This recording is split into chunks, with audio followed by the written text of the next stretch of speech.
Something about this last stretch of the blue line felt different. And it's not because they're rare or flashy or even my favorites. If anything, they're easy to forget. On paper, nothing about these stand out. And that's what bothered me. With the mask on, the mask is looking at me like I was stupid. So, well, you are, but we'll talk about that later. And we'll circle back at the end to the one that didn't even get a number. Let's do it. What's the first one?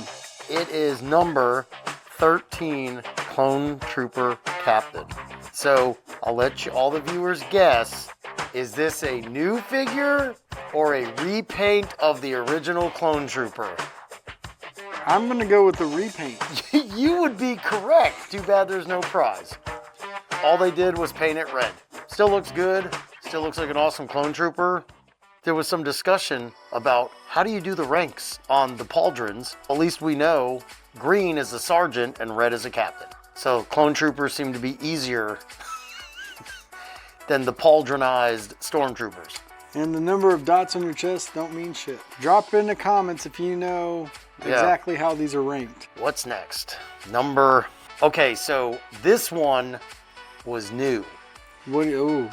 Yeah, Clone Commander Cody. So, yeah, overall, very well done paint-wise. However, two things. Do you see any dirt or battle scarring on his armor? No, he just got it. No. It also did not come with the hologram Darth Sidious.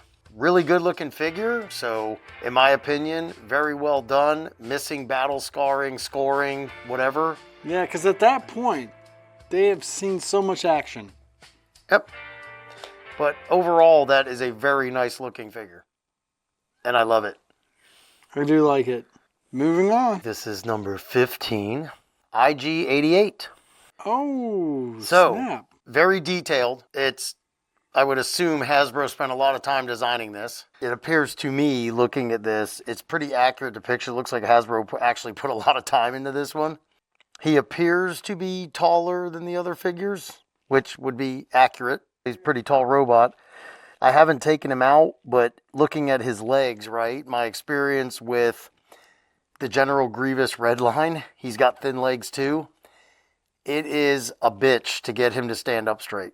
I bet. He's so off balance, so chicken legs. I would expect that this would be a little more difficult than a standard figure to get to stand up straight and pose. So, but that would be my suspicion, is that it'd be really difficult to stand him up with his weapons and everything. If anybody out there has not seen all the movies and shows, IG-88 was one of the bounty hunters on the Star Destroyer in Empire Strikes Back, along with Boushh, Dengar, Zuckuss, Forlom, and Boba Fett. Boba Fett.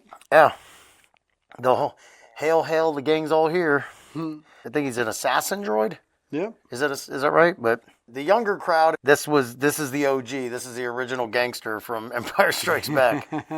Next, we have number 15, Princess Leia as Boushh. I guess she looks a little more like Leia than the slave outfit one. Definitely looks a little bit taller. I don't think this looks like Carrie Fisher. I mean, it resembles her, but I feel like they obviously put a lot of effort into the face, but I still think they missed the mark. The rest of the outfit looks fantastic. I have no complaints about that, but the face, the day I opened this, when I got it in the mail, I was like, that doesn't look like Leia. It resembles her, but it's like, did they sculpt the stunt double? But the helmet looks fantastic. It comes with the thermal detonator. Yeah, and it comes with the thermal detonator, so it looks really good. It's just, that's not Leia. If I displayed this out of the box, I would not display it with the helmet off. Yeah. So, other than that, it's a really good-looking figure. We were talking about helmets earlier. That'd be a cool helmet with the voice like, your eyes are blind because of that. Yeah, I can't even do the voice. You know what I'm talking about? Yeah, the reverse side of the box, the art is Bib Fortuna with Boushh. I think the joint lines are hidden pretty well on this one. I can make out the joint line in the leg, but it's fairly well hidden. Unlike the slave outfit where you could see all of them. Wish it looked a little more like Carrie Fisher. Well, they didn't have the technology. Yeah. Last one. If I get this wrong, somebody correct me, but I'm pretty sure this was a Walgreens exclusive back in the day.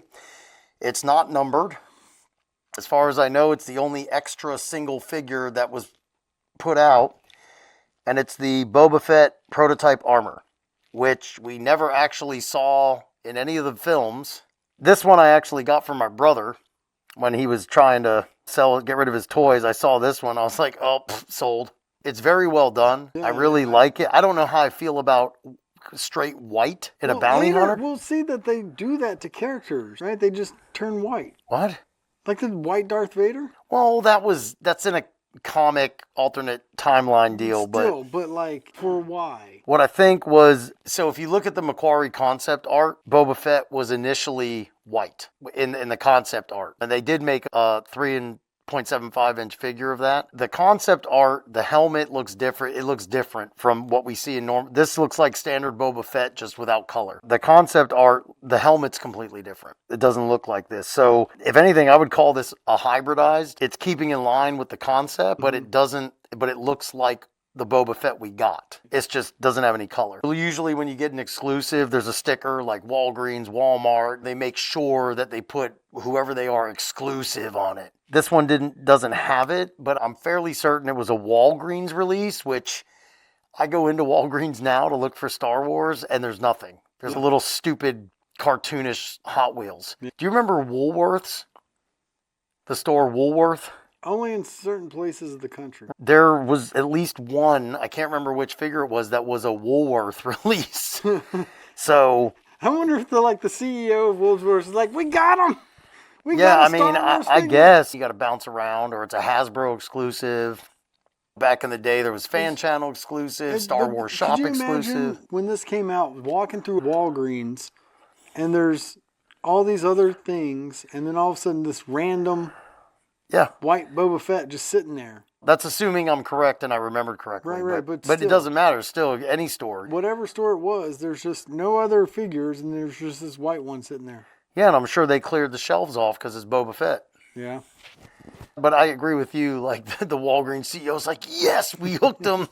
Finally got a figure in our store. But yeah, this is, like I said, kind of a hybrid. It's in keeping with the concept art, but it looks like your standard Boba Fett, just white. So, still looks really cool.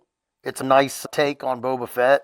Still has what I call the classic dent in his helmet. Yeah. It's just pure white. But we never actually saw this version in any film. Or game. If you like the Mandalorian armor and you like Boba Fett, it's a great addition to your collection. So maybe you could set up a little battle scene between white Boba Fett and normal Boba Fett. I don't know. Little kung fu. Everybody was kung fu fighting. But yeah, that's it, man. Excellent. So this wraps up the blue line. Thank you for tuning in as we've made it through the orange and blue lines. Hit the like button if you like what we're doing. Drop a comment to let us know how we're doing. Tell us what you like, what you don't like. If there's anything we've said that was wrong, roast us. We are just trying to figure this out. We are trying to be better at knowing our Star Wars lore. We are just two dudes over 40 who love Star Wars, and I think it's pretty evident. We will catch you around on the next episode. Until next time, may the Force be with you.